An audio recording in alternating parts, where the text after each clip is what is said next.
Hey guys, and welcome to the last Art Extra of the quarter. Um, we have reached the very end of the school year, and I wanted to leave you with one more lesson incorporating American history into our art program, as we've been doing all year. And I wanted to pick out a lesson that I had planned for the year that we didn't get to, and also one that was inspiring. And this one deals with the theme of aviation and pioneers in the field of aviation. So these were two projects that I had picked out to do, one with the younger kids, like kindergarten through third grade, and one with the older kids, maybe fourth through seventh grade. So we have two projects in this Art Extra, and we're talking about we're actually talking about three famous Americans. So we'll start with the first one, the project for the younger kids. We are going to do a cartoon picture of Amelia Earhart. It's a little cartoon of her flying in the sky. We've got the sky behind her. Her little scarf is blowing in the wind. And you can see just the very front top part of her plane. The very top of the wings, and then this little top part of the engine. Now, a few things about Amelia Earhart that I thought were important to note. She is a pioneer in the field of aviation because she was one of the first female pilots. She was a very successful pilot, and that field was mostly dominated by men at the time. She set many records in that field for men or women. She was the first woman to fly across the Atlantic Ocean, and then she was the first person to ever fly solo across the Pacific Ocean. She was a very famous best-selling author. She made several books detailing her experiences flying, and she received a lot of success from those. And she was also instrumental in starting this organization called the 99s, which was an organization specifically for female pilots. So she lived a very adventurous life. And in 1937, she attempted to fly completely around the world, but her plane and she disappeared and were never seen or heard from again. So when people think of Amelia Earhart, they think of someone who was very brave. She took lots of risks, and she was also brave in a time where most women definitely did not get into this field. So anyways, I thought this was a really cute, lighthearted cartoon project, helping us remember Amelia Earhart, and also using chalks, which most of us do like to use chalk. We're going to talk a little bit about value in this art project. Of course, if you don't have chalk, you could use colored pencil and create value using the different shades of colored pencil, and you can overlap the shades to create value. As always, value is one of the elements of art, and in value, you're dealing with the light variations to dark of a color whenever you're talking about value. And you can create that with pastels, these chalk pastels, by layering different whites and darker colors on whatever base color we're using. So the first step in creating this little cartoon Amelia Earhart is this drawing guide that I am attaching to this lesson.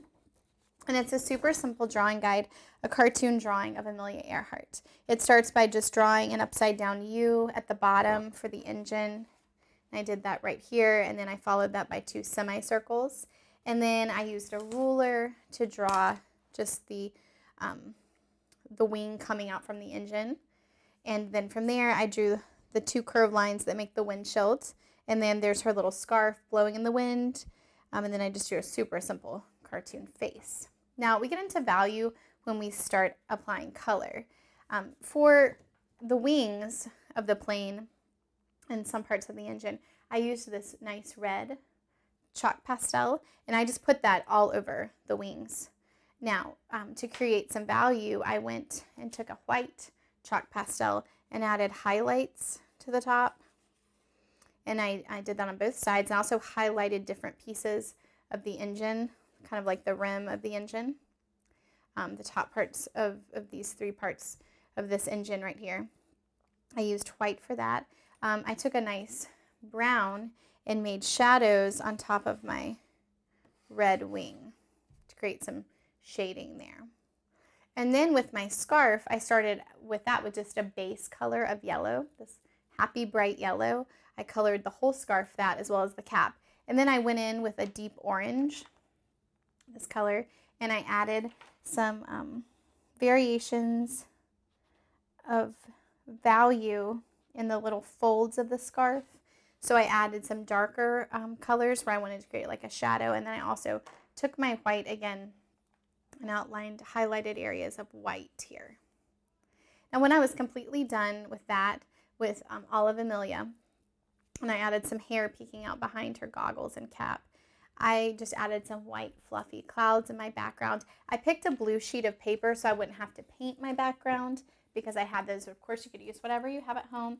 And then I used some simple aluminum foil. I cut out a sheet of aluminum foil, placed it underneath my picture, and traced the outline of my goggles with a pencil, pressing down pretty hard so that the aluminum foil would pick up the imprint. And then the same thing for the windshield. And when I lifted off my paper, I could see the markings in the aluminum foil, and I cut them out and glued my goggles and windshield on. That gives it a nice extra touch. And also, as a finishing touch, I cut out a little propeller blade that I was going to glue to the front of my engine. So it's whirling around. Now, this is a super simple cartoon that you could do with any supplies you have to help you remember Amelia Earhart. And if you have chalks, they're so much fun to use, so I highly recommend using those.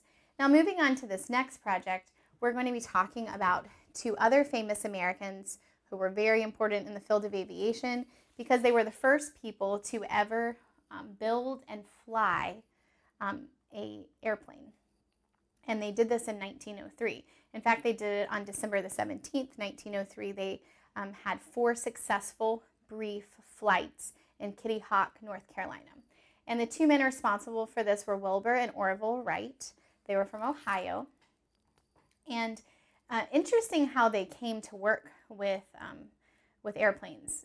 They did that because they worked at a bicycle repair shop. And while they were working there, they developed a basic foundation of knowledge about bicycles, and that led them to start experimenting in the field of aviation.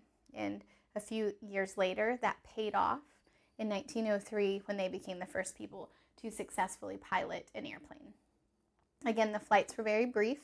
I don't know how many of you have ever been to Kitty Hawk, North Carolina. I have been once, and I was very young when I went. I think I was 7 when I was there, 7 or 8. And it's right near the Outer Banks, but the thing I specifically remember were the sand dunes at Kitty Hawk. And the reason they picked that was for the sand dunes and all of the wind that occurs at Kitty Hawk. And if you ever go there, sometimes you can see people hang gliding. At least I remember seeing that when I was a little girl.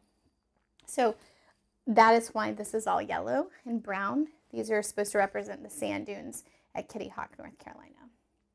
Now, how to draw a flyer, the first flyer.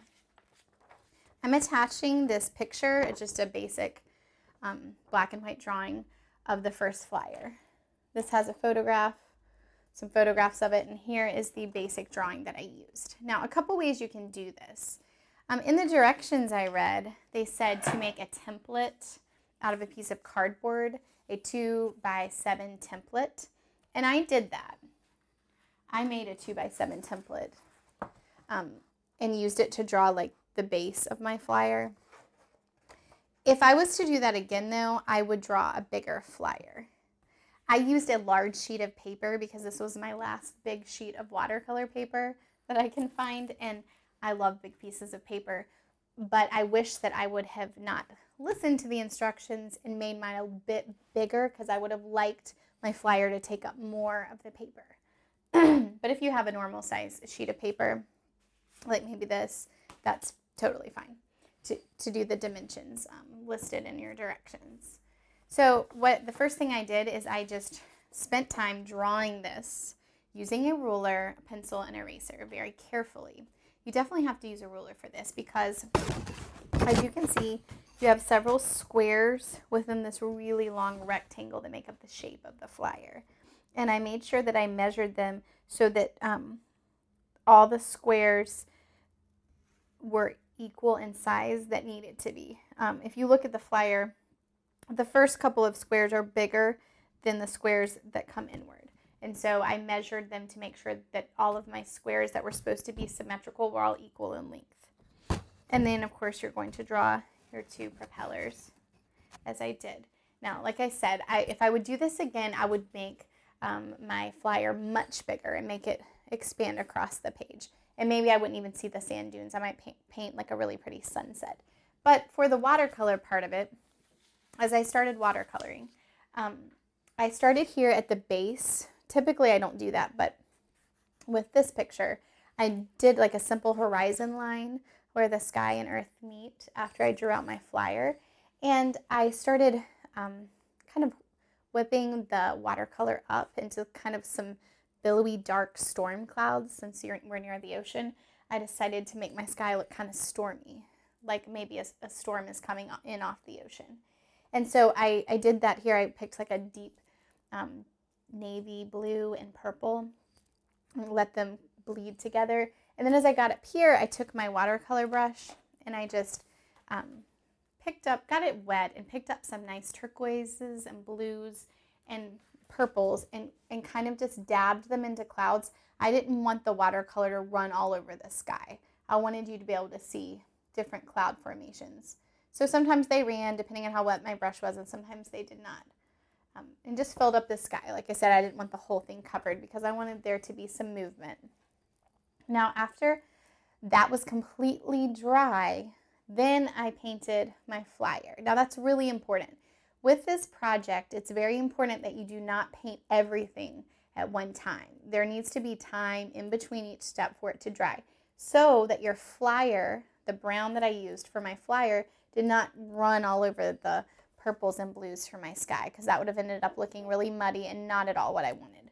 So after I did my sky, I waited until it was completely dry, came back in, used my watercolor pan and a very little bit of water on my brush to pull out the brown pigment, and I very carefully painted the flyer itself.